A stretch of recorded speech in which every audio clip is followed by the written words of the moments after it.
ওই দালাল, ওই পাপত গজা দালাল, জৰিবৰৰ জিয়াবোৰ দালাল হিচাপে কাম কৰে আৰু ওই গুণ্ডা, ওই পাপত গজা গুণ্ডা। আপোনাক লোন লাগিব নেকি? তেওঁৰ হাত বহুত দীঘল, সকলো তেওঁৰ হাতৰ মুঠিত। মুহূৰ্ততে আপোনাক ৰঙা ঘৰৰ আলহী সজাই দিব। তেওঁৰ নাম জিয়াবুৰ। এওঁক চিনি পায় নেকি? যদি নাপায় তেন্তে কোনো সমস্যা নাই, যদিহে চিনি পায় তেন্তে আপুনি সাৱধান হওক। এওঁৰ ঘৰ লাহৰীঘাট, এওঁৰ কৰ্ম হৈছে দালালি। এইগৰাকী দালালৰ কৰ্মত দিশহাৰা লাহৰীঘাটৰ ৰুহুল আমিন। জৰিবৰ, টেঙাগুৰি, তিনিচুকীয়া, ঔগুৰি আদি অঞ্চলত চলিছে দালাল ৰাজ জিয়াবুৰৰ।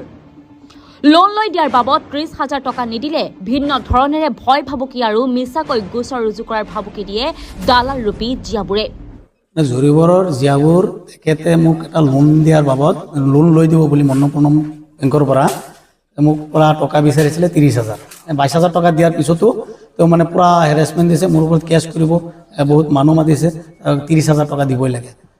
ঘটনা অনুসৰি এইগৰাকী লাহৰীঘাটৰ ঔগুৰিৰ ৰজি মেডিকেল হলৰ স্বত্বাধিকাৰী ৰুহুল আমিনক এটি কোম্পানীৰ পৰা হাউচিং লোন হিচাপে ৫,৫০,০০০ টকাৰ এটি লোন লৈ দিব বুলি জনাইছিল জৰিবৰৰ গাঁৱৰ এইগৰাকী দালালৰূপী জিয়াবুৰ ৰহমানে, যাৰ বাবে ৰুহুল আমিন নামৰ এইগৰাকী সহজ সৰল ব্যক্তিৰ পৰা যোৱা ২০২৪ চনৰ নৱেম্বৰ মাহৰ ৭ তাৰিখে সন্ধিয়া ৫:০৬ ফোনপে যোগে লৈছিল আগধন হিচাপে ১০,০০০ টকা, যিটো স্ক্ৰীনশ্বট এয়া।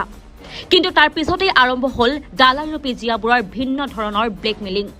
অভিযোগ অনুসৰি লোনৰ নামত আগধন হিচাপে ১০,০০০ টকা লোৱাৰ পিছত জিয়াবুৰে ৰুহুল আমিনক লৈ দিছিল ৫ লাখ টকাৰ লোন। তাৰ পিছতেই আৰম্ভ হ'ল নতুন কাহিনী। লোন লৈ দিয়াৰ পিছত ৰুহুল আমিনৰ পৰা একেলগে দাবী কৰিছিল আৰু ২০,০০০ টকা, অৰ্থাৎ সৰ্বমুঠ ৩০,০০০ টকা লাগিবই, নহলে ৰুহুলৰ বিৰুদ্ধে গোচৰ ৰুজু কৰিব বুলি দাবী ধমকি দিয়ে। এই অভিযোগ ৰুহুল আমিনৰ।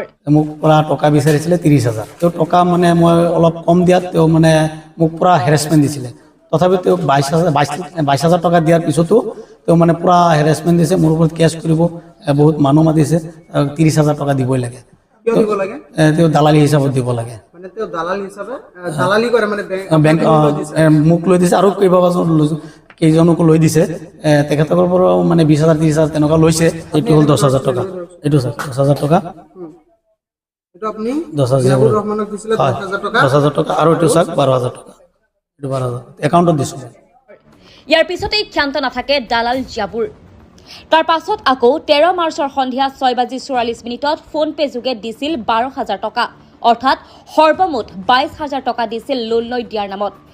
কিন্তু ৰুহুল আমিনক দিনে নিশাই এতিয়া অত্যাচাৰ চলাইছে মানসিকভাৱে, অৰ্থাৎ দালাল জিয়াবুৰে দাবী কৰা ৩০,০০০ টকাৰ ভিতৰত ২২,০০০ টকা দিয়াৰ পিছতো ৮,০০০ টকা নিদিয়াৰ বাবে ভিন্ন ধৰণে মানসিক নিৰ্যাতনত ভুগিছে ৰুহুল আমিন নামৰ সহজ সৰল ব্যক্তিগৰাকী।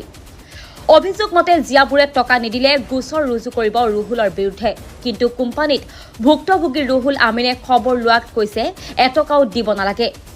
পিছে জিয়াবুৰৰ এটাই কথা, টকা নিদিলে দিব গোচৰ, দিয়ে ভিন্ন ধৰণৰ ভয় ভাবুকি। উপায়হীন হৈ ৰুহুল আমিনে কাষ চাপিছে সংবাদ মাধ্যমৰ। এতিয়া প্ৰশ্ন হয়, কেতিয়া প্ৰশাসনে নাকি লগাব এইগৰাকী দালালক?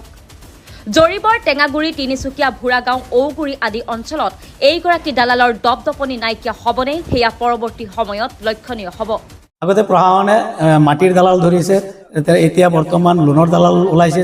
লোনৰ দালালবিলাকো ধৰিব লাগে আৰু মই সকলোকে কওঁ যাতে মানে লোনৰ দালালবিলাকৰ ওচৰত কোনো কাষ নাচাপে।